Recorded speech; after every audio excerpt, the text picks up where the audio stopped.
Scupper Gaban galit na inatake itong mga Holy Knights. Bali nagumpisa nga itong chapter 1148 sa paghiwalay ni Ronya sa grupo niya sa paglalakad. Napansin nga ito ni Ilva at nag-aalala siya sa maaaring mangyari kay Ronya. Though hindi pa nga nagsisink in kay Ronya, inassure niya itong mga kasamahan niya na huwag mag-alala. Pero later on nga nakita nating nasa bangin na at malapit na siyang mahulog. Hanggang sa nagsalita na nga itong si Ganku. Nireport nga niya kay Summers na ready na daw niyang ihulog itong isang batang giant na si Ronya. At dito agad na ngang in-announce ni Summers sa buong Elbaf itong impormasyon na to. Sa loob nga daw ng 30 seconds kung hindi pa susunod itong mga giants sa mga dinidemand nila, ihuhulog daw nila itong si Ronya. Iutos na nga daw ni Harul yung pagsunog sa eskwelahan at library nila ngayon din. Nung marinig nga ito ng mga giants na kasama ni Harul, medyo nag-aalinlangan nga sila. Since yung old library daw napakahalaga sa mga giants. Hanggang sa nagkaroon na nga ng diskusyon itong mga giants kung susunod ba sila sa mga inuutos netong Holy Knights o hindi. Sa sumunod na panel naman bigla ngang napunta yung scene kay Robin. Dito nga sinabihan niya si Chopper na wag daw aalis sa pinagtataguan nila since mas ligtas nga daw siya dito.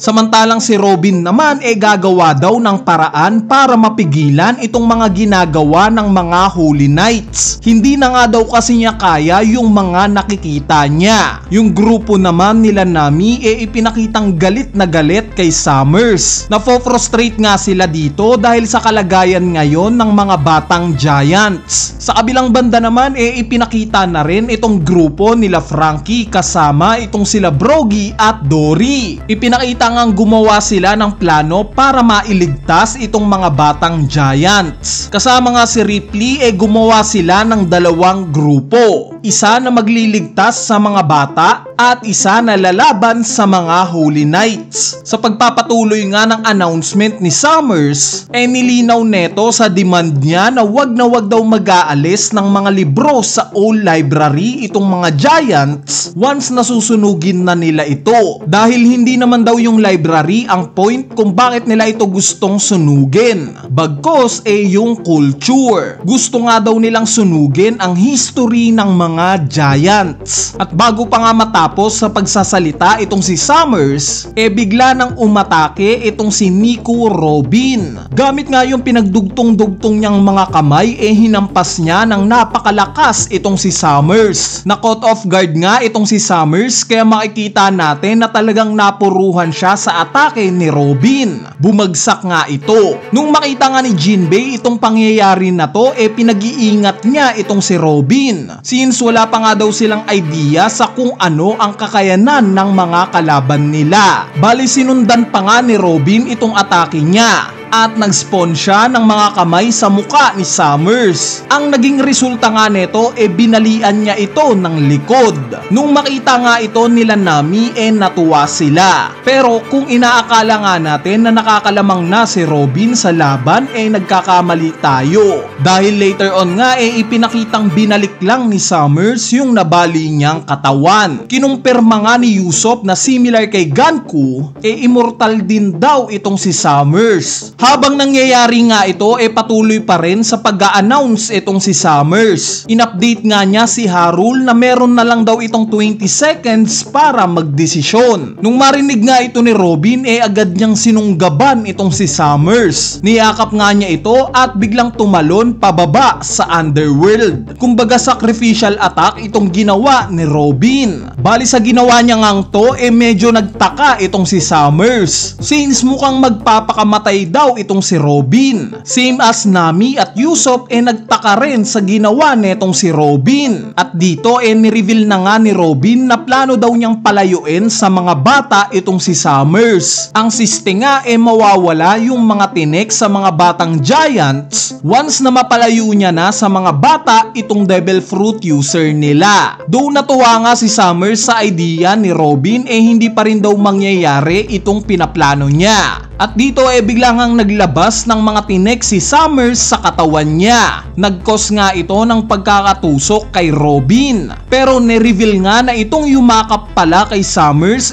actually na-clone lang pala ni Robin. So medyo nainis nga itong si Summers sa pangyayari na to. Mabalik nga sa totoong Robin ipinakitang pinapakawalan niya na itong sila Jinbei. Sobrang na-impress naman itong si Nami sa ginawa ni Robin. Bali nahihirapan nga sa pagtanggal ng tali itong si Robin. Hanggang sa maya-maya nga nagsalita ulit itong si Summers. At sinabi niyang meron na lang daw 10 segundo itong si Harul. Para nga mas ma-pressure itong si Harul, pinagpasalita ni Summers itong si Ronya. Which is ginawa naman nito.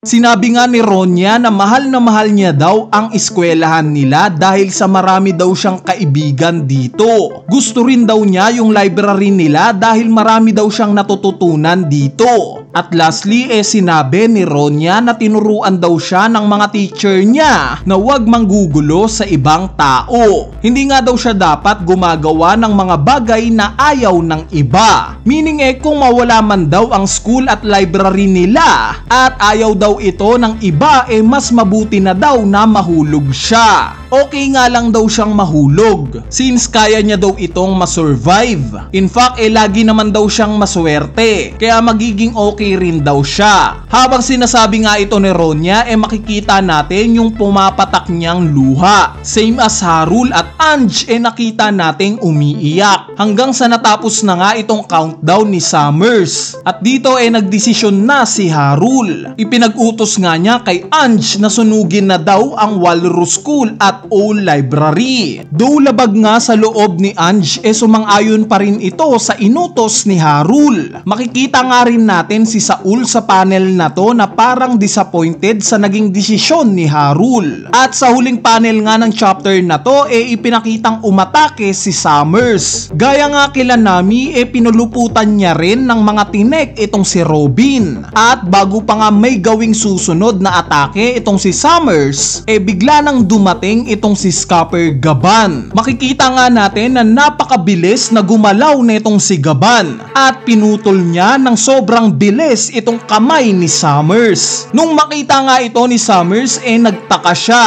at nung mapansin niya na itong si Gaban gulat na gulat siya na para bang matagal niya na itong kilala. At dito inatake nga siya ulit ni Gaban, this time sa dibdib na. Makikita nga natin sa mukha netong si Gaban yung galit sa ginawa netong sila Summers. At dito na nga nagtatapos itong chapter 1148.